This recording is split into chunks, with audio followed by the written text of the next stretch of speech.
ইযা জাআকাল মুনাফিকুনা ক্বালু নাশহাদু ইন্নাকা লারাসূলুল্লাহ ওয়াল্লাহু ইয়া'লামু ইন্নাকা লারাসূলুহু ওয়াল্লাহু ইয়াশহাদু ইন্নাল মুনাফিকিনা লাকাযিবুন। আল্লাহ রাব্বুল আলামিন বলেন, ও পয়গম্বর, আপনার ছোট সাহাবী যায়েদ বিন আরকাম রাদিয়াল্লাহু তাআলা আনহু যা বলছে সব সত্য বলছে।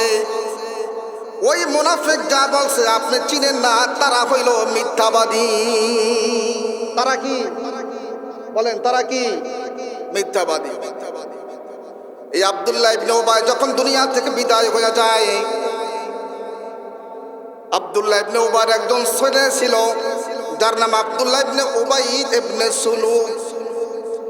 আল্লাহ রাসূলের কাছে আসছে, এসে বলে, ইয়া রাসূলুল্লাহ, ইয়া হাবিবাল্লাহ, আমি জানি আমার বাবা বড় মুনাফিক, তার সম্পর্কে কোরআনে সূরা নাজিল হয়েছে।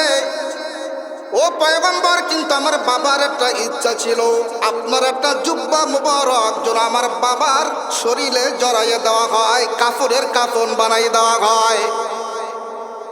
আল্লাহ রাসূল তো দয়ার নবী, কি বলেন? ঠিক না বেঠিক? আল্লাহ রাসূল তার একটা জুব্বা দিয়ে দিয়েছে। এবার ওই মুনাফিক সর্দার তার সন্তান আব্দুল্লাহ ইবনে উবাইদ ইবনে সুলুক বলতেছে, ইয়া রাসূলুল্লাহ, ইয়া হাবিবাল্লাহ, আমি জানি আমার বাবার উপর আপনি বড় বেজার, কিন্তু আমার বাবার ওসিয়ত ছিল আমার বাবার জানাজা যেন আপনি পয়গম্বর পড়া।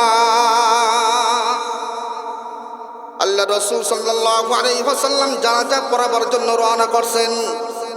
এমন সময় হযরত ওমর রাদিয়াল্লাহু তাআলা আনহু দুহাত এইভাবে কইরা বলে, ইয়া রাসূলুল্লাহ, ইয়া হাবিবাল্লাহ, আপনি কোথায় যান? আপনি কি জানেন না সে তো একজন মুনাফিক, আপনাকে রাসূল বলে স্বীকার করে না। আপনার মনে ছিল একটা, জবানে ছিল আর একটা, অন্তরে ছিল একটা, জবানে ছিল আর একটা। কার জানাজা আপনি পড়াইতে যান? আল্লাহ রাসূল বলেন, ও ওমর, আমি তো দয়ার নবী, আল্লাহ রাব্বুল আলামিন আমাকে তো সরাসরি নিষেধ করে নাই, আমাকে সরাসরি নিষেধ করে নাই, যাই আমি। আল্লাহু আকবার। আল্লাহ রাসূল সাল্লাল্লাহু আলাইহি ওয়াসাল্লাম জানাজা পড়াবার জন্য গেছেন। মুনাফিকের সর্দার জানাজা পড়াইছে, জানাজা পড়ান শেষ, কমপ্লিট।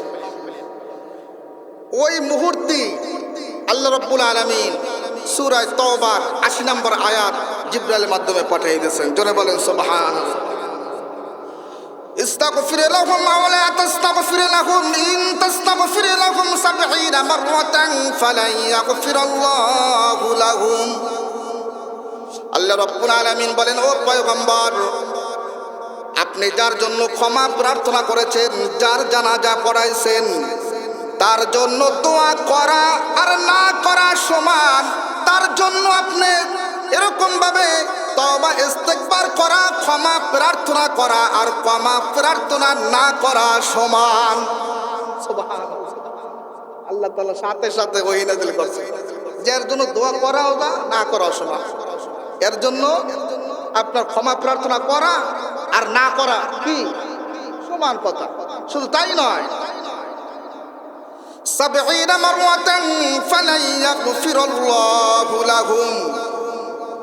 আল্লাহ তাআলা বলেন, ও পয়গম্বর, এই মুনাফিকের জন্য যদি আপনি 70 বারও ক্ষমা প্রার্থনা করেন, আমি আল্লাহ কবুল করব না।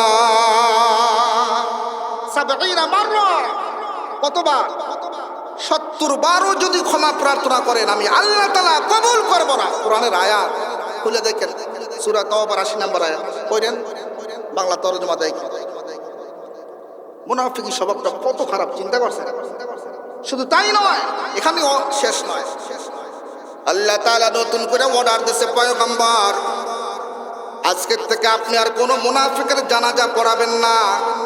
আজকের থেকে আর কখনো আপনি কোনো মুনাফিকের কবর জিয়ারতও করবেন না। বিসমিল্লাহির রহমানির রহিম।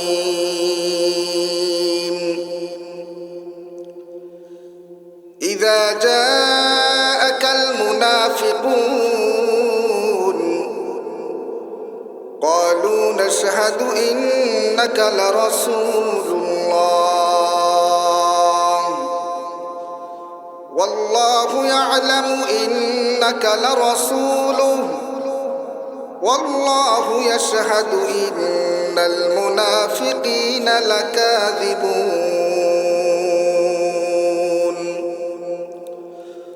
وقال تعالى إن الله وملائكته يصلون على النبي يا أيها الذين آمنوا صلوا عليه وسلموا تسليما اللهم صل على سيدنا ونبينا وشفيعنا وحبيبنا ومولانا محمد صلى الله عليه وعلى آله وأصحابه وبارك وسلم সকলে মহব্বতের সঙ্গে বলি اللهم صل على سيدنا ونبينا وشفيعنا وحبيبنا ومولانا محمد صلى الله عليه وعلى آله وأصحابه وبارك وسلم الحمد لله আল্লাহ রাব্বুল আলামিনের দরবারে অসংখ্য অগণিত শুকরিয়া জ্ঞাপন করি যে মহান রব্বুল আলামিন আমাদেরকে দীর্ঘ একটি বছর পরে আবারও সেই মদিনাতুল উলুম মাদ্রাসার 2 দিনব্যাপী মাহফিলের আজ দ্বিতীয় দিন আমাদেরকে এখানে আসার মতো বসার মতো তৌফিক দান করেছেন সেই মহান রব্বুল আলামিনের দরবারে শুকরিয়া আদায় করি সকলে মহব্বতের সঙ্গে বলি আলহামদুলিল্লাহ আজকের এই জান্নাতের বাগানে আসতে পেরে আমরা বেজার না খুশি অল্প না বেশি বেশির আওয়াজ আসতে হয় না জোরে হয় বেশি খুশি হয়ে থাকলে বেশির আওয়াজ দিয়ে আরেকবার জোরে সরে বলি আলহামদুলিল্লাহ এই জান্নাতের বাগান 2 দিনের জন্য মিলছিল শেষ পর্যায়ে আমরা চলে আসছি আগামীকালকের এই জান্নাতের বাগান থাকবে না আর আল্লাহ রাব্বুল আলামিন কাকে কখন কার মাধ্যমে হেদায়েত দান করবেন এটা আপনি আমি কেউই বলতে পারি না হয়তো বা আজকের এই মাহফিলকে কেন্দ্র করে আল্লাহ রাব্বুল আলামিন আপনার আমার জীবনের সমস্ত গুনাহগুলি ক্ষমা করতে পারেন কি বলেন পারেন কি পারেন না তা আমরা কি নিয়াত করতে পারি যে আখিরি মুনাজাত দিয়ে আমরা এখান থেকে বাড়িতে যাব ইনশাআল্লাহ সকলে রাজি আছে তো আল্লাহ তাআলা আমাদের সকলকে কবুল করুন গত বছর এখানে মাহফিল হয়েছিল এই অগ্রহায়ণ মাসের মাহফিল হয়েছে ফাল্গুনেরটাও হয়েছে খোঁজ করলে দেখবেন গত বছর যারা আমাদের সাথে ছিল আজকে অনেকে কিন্তু আমাদের মাঝে নাই কি বলেন ঠিক কিনা ঠিক আগামী বছরও এরকম মাহফিল চলতে থাকবে হয়তো আপনি আমি আর থাকবো এটাই দুনিয়া এটাই দুনিয়ার নিজাম এটাই দুনিয়ার সিস্টেম কি বলেন ঠিক না ভাই ঠিক পবিত্র কালামে পাক থেকে সূরা মুনাফিকুন থেকে কয়েকটি আয়াত কারিমা তেলাওয়াত করেছি এর আলোকে সংক্ষেপে কিছু কথা আল্লাহ রাব্বুল আলামিন আমাদেরকে আমলের নিয়তে বলার ও শোনার তৌফিক দান করুক সকলে বলি আমিন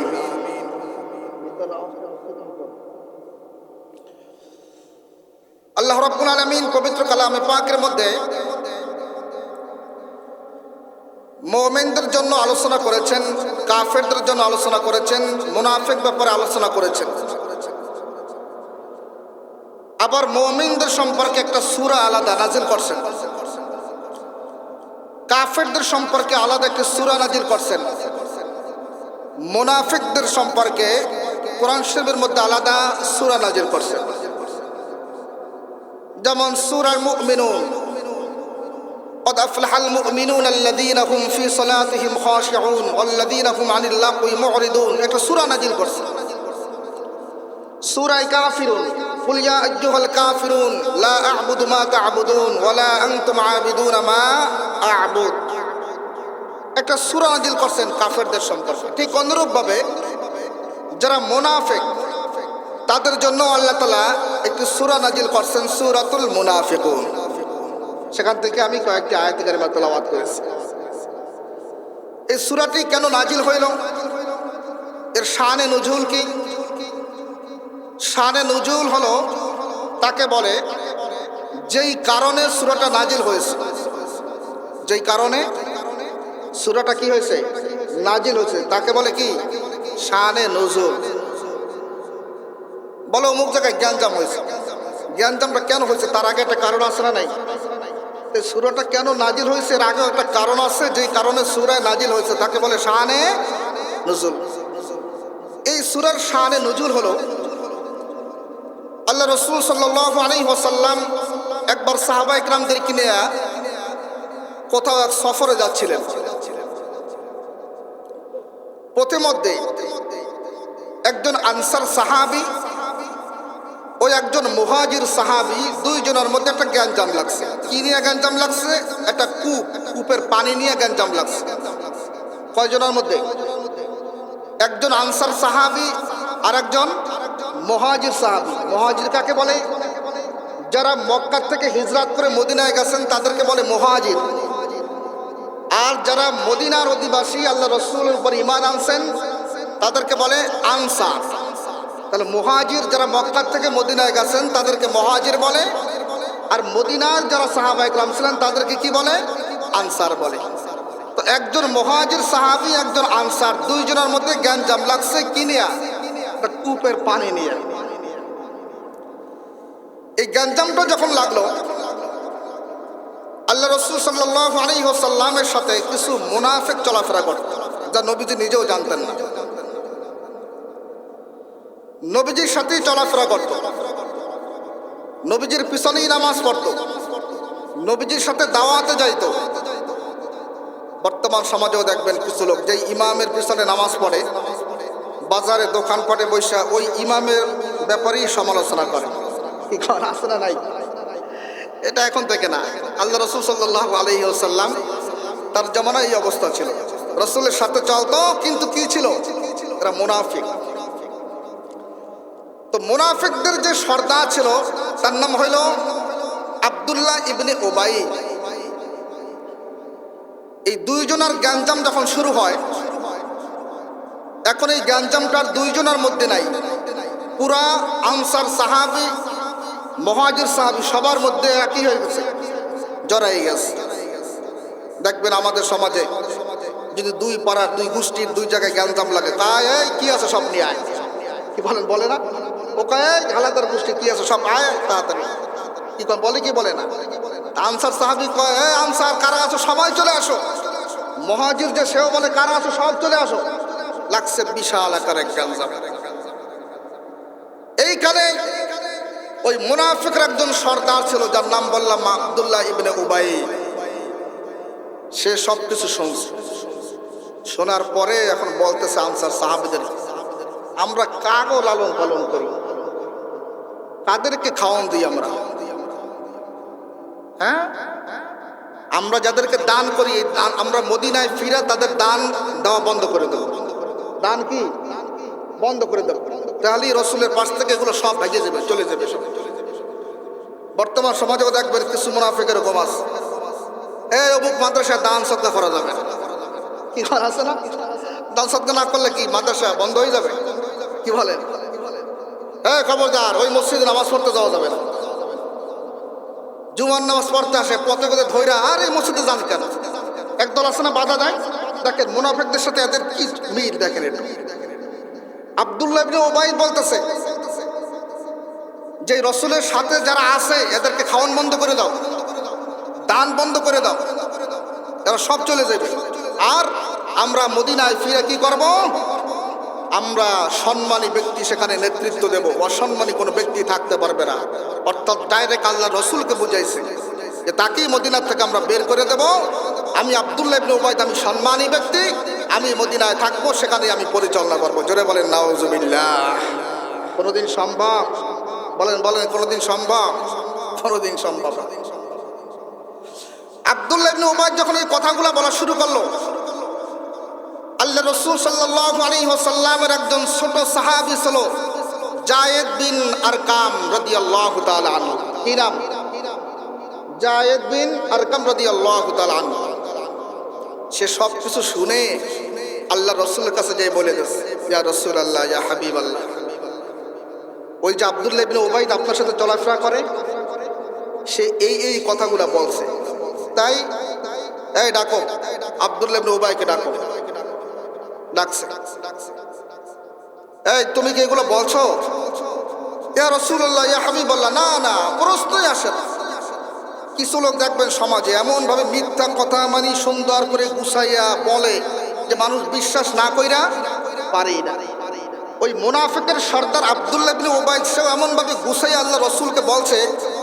এখন ওই যে ছোট সাহাবী যায়েদ বিন আরকাম রাদিয়াল্লাহু তাআলা আনহু, তার আর এখানে কোনো ই নাই, কথার কোনো দাম নাই।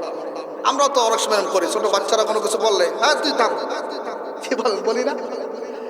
এখন ছোট সাহাবী ও তো মিথ্যাবাদী প্রমাণ হয়ে গেল, আর ওই মুনাফিকের সর্দার সে কি হইল? সত্যবাদী প্রমাণ হয়ে গেছে। যায়েদ বিন আরকাম রাদিয়াল্লাহু তাআলা আনহু বাড়িতে যাইয়া চুপচাপ, মনটা বড় খারাপ যে আমি আজকে আসলে তো সত্য কথা বললাম কিন্তু মিথ্যাবাদী প্রমাণ হয়ে গেলাম। যায়েদ বিন আরকাম রাদিয়াল্লাহু তাআলা আনহুর চাচা এসে বলে, ও যায়েদ, তোমার মনটা খারাপ কেন? আল্লাহ রসুল তোমার কথা বিশ্বাস করে নাই এই জন্য মনটা খারাপ? বলে, চাচা আসলে তো আমি সত্যবাদী। সাথে সাথে আল্লাহ রাব্বুল আলামিন সূরা মুনাফিকুন নাজিল করেন। জোরে বলেন সুবহানাল্লাহ। ইযা জাআকাল মুনাফিকুনা ক্বালু নাশহাদু ইন্নাকা লারাসূলুল্লাহ ওয়াল্লাহু ইয়ালামু ইন্নাকা লারাসূলুহু ওয়াল্লাহু ইয়াশহাদু ইন্নাল মুনাফিকিনা লাকাযিবুন।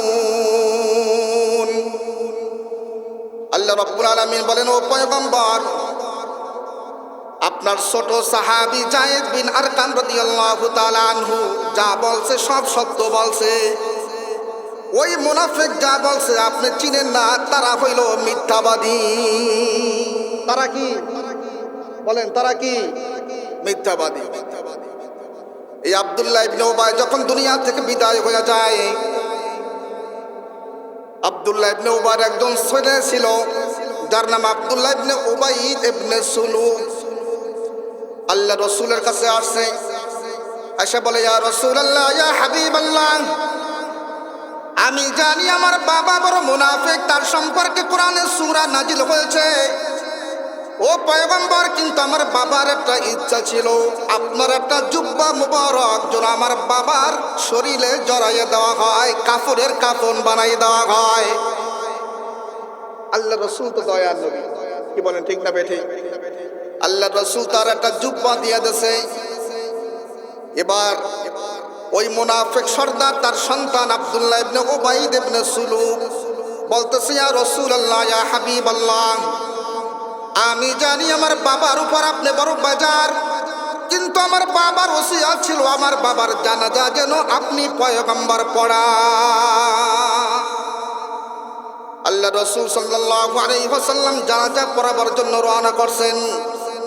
এমন সময় হযরত ওমর রাদিয়াল্লাহু তাআলা আনহু দুহাত এইভাবে কইরা বলে, ইয়া রাসূলুল্লাহ, ইয়া হাবিবাল্লাহ, আপনি কোথায় যান? আপনি কি জানেন না সে তো একজন মুনাফিক, আপনাকে রসুল বলে স্বীকার করে না। আপনার মনে ছিল একটা, জবানে ছিল আর একটা, অন্তরে ছিল একটা, জবানে ছিল আর একটা। কার জানাজা আপনি পড়াইতে যান? আল্লাহ রসুল বলেন, ও ওমর, আমি তো দয়ার নবী, আল্লাহ রাব্বুল আলামিন আমাকে তো সরাসরি নিষেধ করে নাই, আমাকে সরাসরি নিষেধ করে নাই, যাই আমি। আল্লাহু আকবার। আল্লাহ রাসূল সাল্লাল্লাহু আলাইহি ওয়াসাল্লাম জানাজা পড়াবার জন্য গেছেন। মুনাফিকের সর্দার জানাজা পড়াইছে, জানাজা পড়ান শেষ, কমপ্লিট। ওই মুহূর্তে আল্লাহ রাব্বুল আলামিন সূরা তাওবার ৮০ নম্বর আয়াত জিবরাইলের মাধ্যমে পাঠিয়ে দিয়েছেন। জোরে বলেন সুবহানাল্লাহ। ইস্তাগফির লাহুম আও লা তাস্তাগফির লাহুম ইন তাস্তাগফির লাহুম ৭০ মাররাতান ফালান ইয়াগফিরাল্লাহু লাহুম। আল্লাহ রাব্বুল আলামিন বলেন, ও পয়গম্বর, আপনি যার জন্য ক্ষমা প্রার্থনা করেছেন, যার জানাজা পড়াইছেন, তার জন্য দোয়া করা আর না করা সমান। তার জন্য আপনি এরকম ভাবে তওবা ইস্তিগফার করা, ক্ষমা প্রার্থনা করা আর ক্ষমা প্রার্থনা না করা সমান। সুবহানাল্লাহ।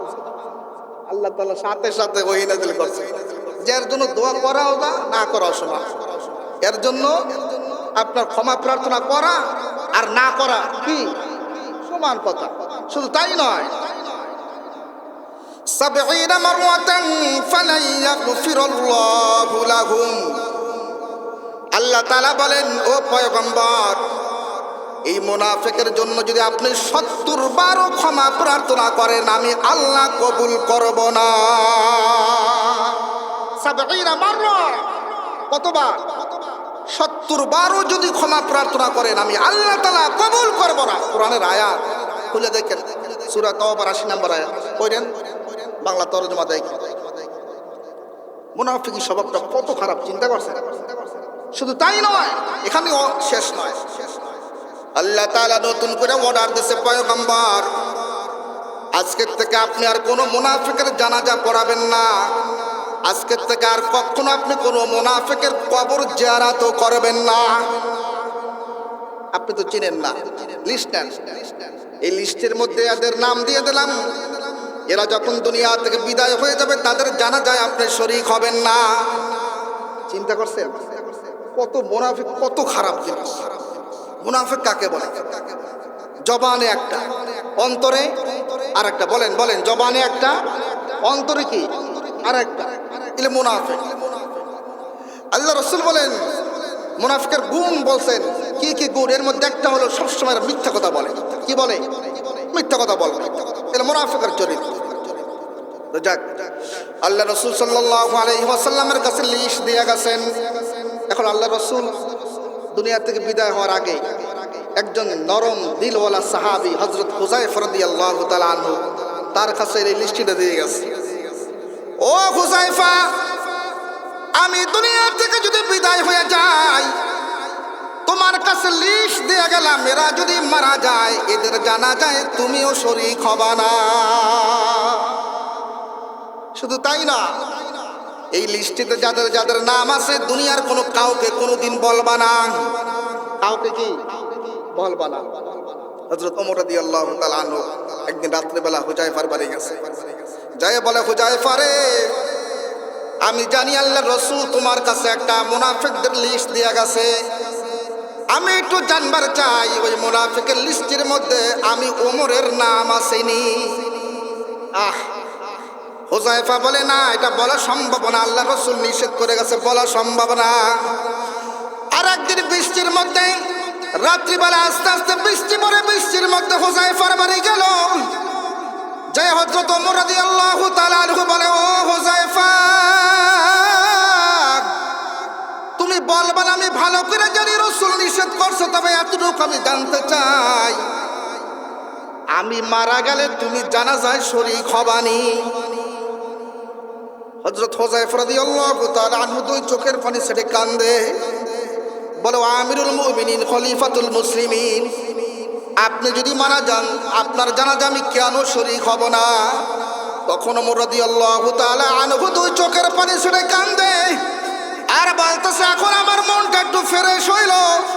মুনাফিকদের লিস্টের মধ্যে আমার নাম নাই, আমার নাম যদি মুনাফিকদের লিস্টে থাকতো, হুযায়ফা আমার জানাজায় যাইতো না।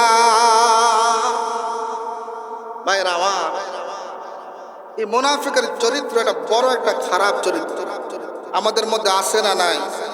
দূর করা লাগবে না লাগবে না? জোরে বলেন, লাগবে কি না? মুনাফিকদের শাস্তি কি, এটাও তো জানা দরকার। আল্লাহ রাব্বুল আলামিন পবিত্র কালামে পাকের মধ্যে বলেন, ইন্নাল মুনাফিকিনা ফিদ দারকিল আসফালি মিনান নার। আল্লাহ তাআলা কোরআনের মধ্যে বলেন, মুনাফিকদের স্থান হলো জাহান্নামের তলদেশে। কোথায় কোথায় বলেন, কোথায়? জাহান্নামের তলদেশে মুনাফিকদের স্থান।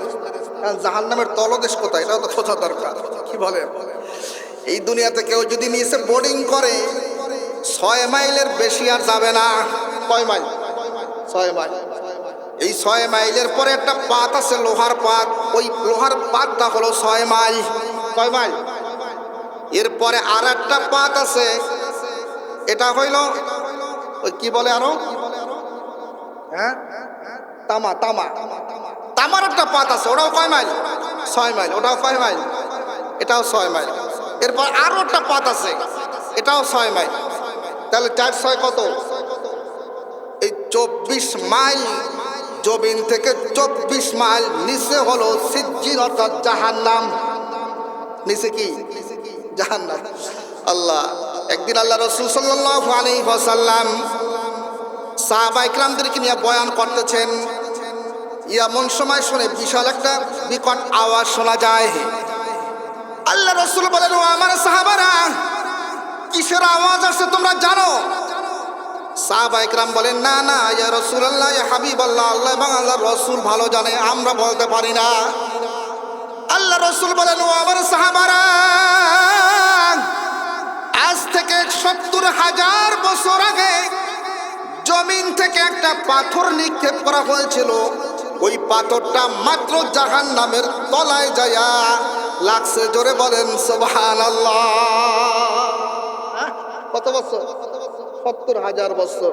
তো আল্লাহ তাআলা বলেন, ইন্নাল মুনাফিকিনা ফিদ দারকিল আসফালি মিনান নার, মুনাফিকদের স্থান হলো জাহান্নামের তলদেশে। কোরআনের আয়াত।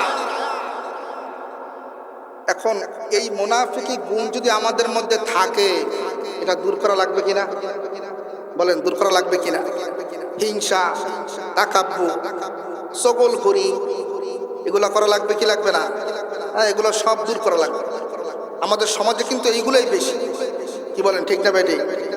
এই মানুষের শুধু দোষ তালাশ করা, আর নিজের ভুলের অভাব নাই, নিজের ছেলে মেয়ের ভুলের অভাব নাই, আমার ভুলের অভাব নাই, স্ত্রীর ভুলের অভাব নাই, আর একজনের দোষ খালি এদিকে সেদিকে বলা বলি, এখানে সেখানে। আসে না নাই? ধরে পান।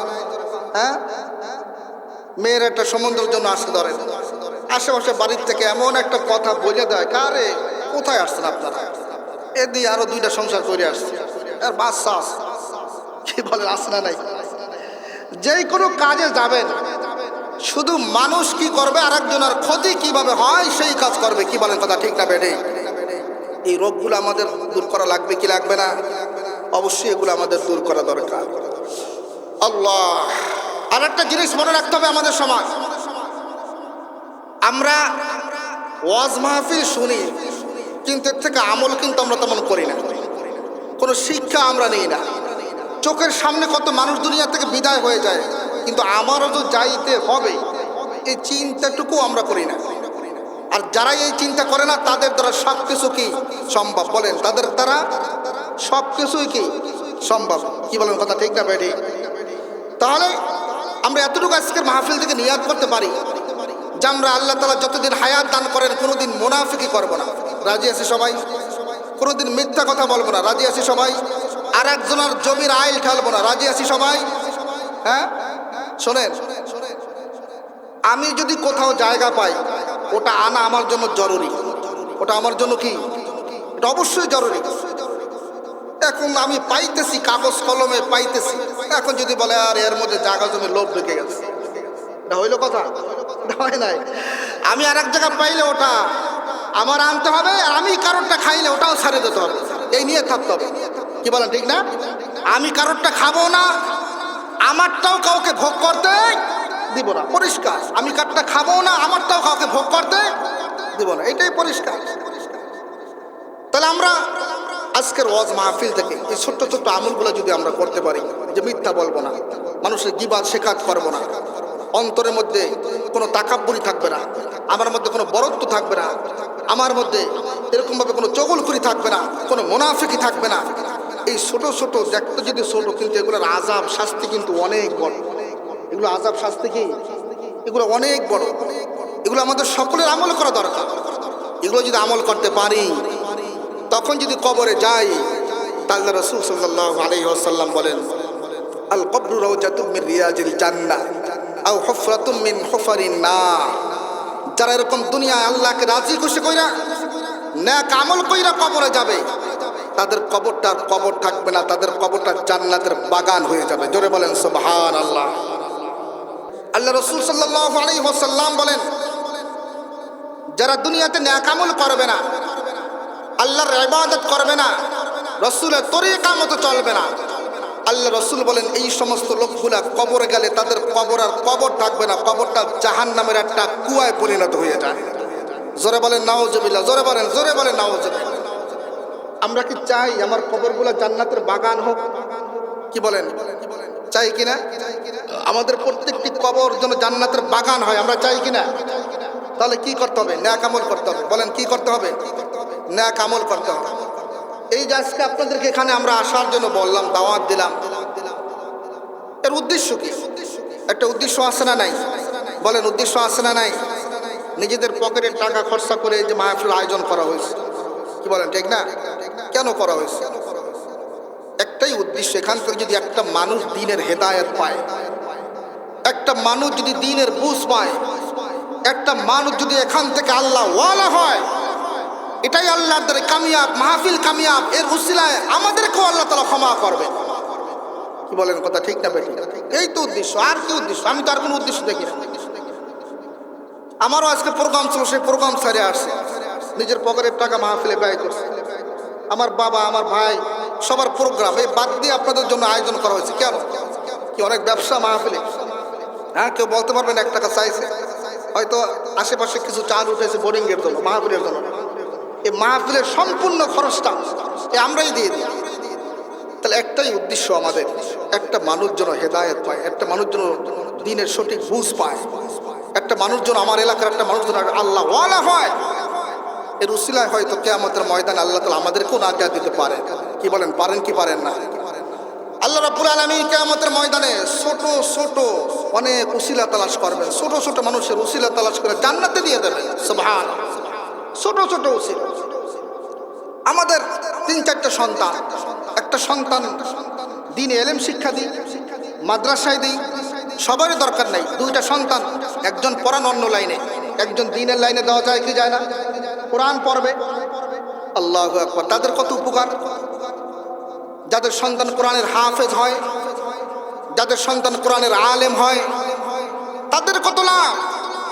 আল্লাহ রাসূল সাল্লাল্লাহু আলাইহি ওয়াসাল্লাম বলেন, কিয়ামতের ময়দানে ওই হাফেজদের পিতা মাতা, তাদের মাথার মধ্যে নূরের টুপি পরাই দেওয়া হবে। সুবহানাল্লাহ।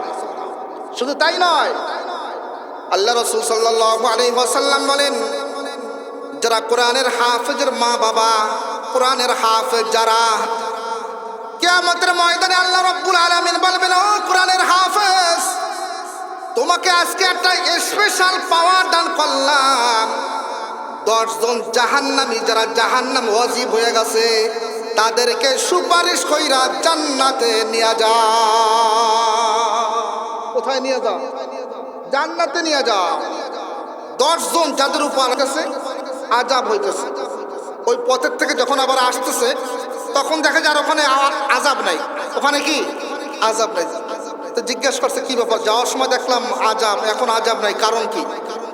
তখন উত্তর দিয়েছে যে এই কবরে যে ঘুমানো, তার একটি সন্তান দুনিয়াতে রেখে আসছে, ভূমিষ্ঠ হওয়ার কয়েকদিন পরেই বাবা দুনিয়া থেকে বিদায় হয়ে গেছে।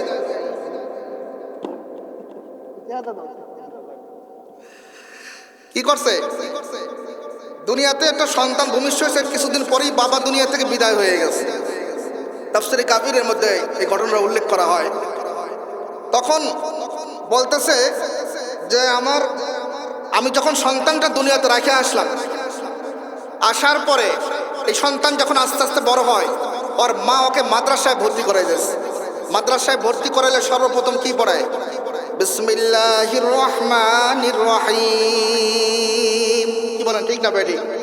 এখানে যখন রহমান ও রহিমের নাম নেওয়া হয়েছে, ছোট সন্তান, নাবালেগ, এতিম বাচ্চা যখন এই নামটা নিয়েছেন, সাথে সাথে আল্লাহ রাব্বুল আলামিন বলেন, ও ফেরেশতা, এর বাবা কবর আযাব হইতেছে কবরে, এর বাবার আযাব হইতেছে কবরে। এতিম বাচ্চা সন্তান যখন রহমান রহিম নেছে, ওর বাবার কবরে আযাব দিলে এই রহমান আর রহিমের নামের কোনো দাম থাকে না। তাড়াতাড়ি আর বাবার কবরের আযাব বন্ধ করে দাও। সুবহানাল্লাহ। কাজেই আমরা একটা সন্তান যেন দুনিয়াতে আলেম বানাই যেতে পারি, কোরআনের হাফেজ বানাই যেতে পারি। রাজি আছি সবাই?